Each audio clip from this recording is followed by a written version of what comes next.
Во текст се разговорите помеѓу работните групи, власт и опозиција во делот за пописот и во делот за јавното обвинителство.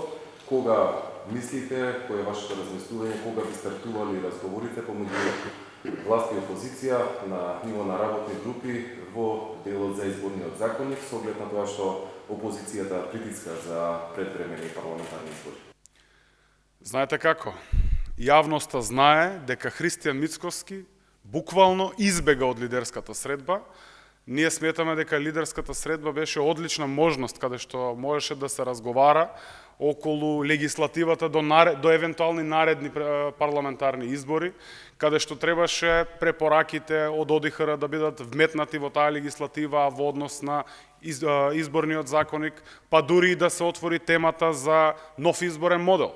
За жал, Христијан Мицкоски и интересите на Никола Груевски, а тоа е одбрана на криминалот и на целото криминално 11 годишно владење, ги стави пред државните и националните интереси.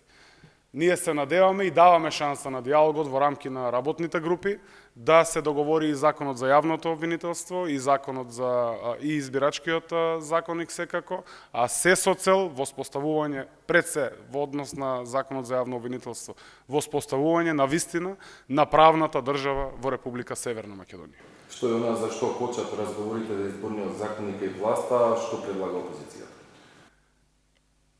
Место за разговори се знае дека е во рамки на тие разговори кои што се водат. Не би сакал пред време да шпекулирам и да пренесувам во јавноста нешто за кое што се уште постојат разговори. Јас се надевам дека навреме ќе имаме конкретни информации со кои што ќе можеме и да ги споделиме во јавноста.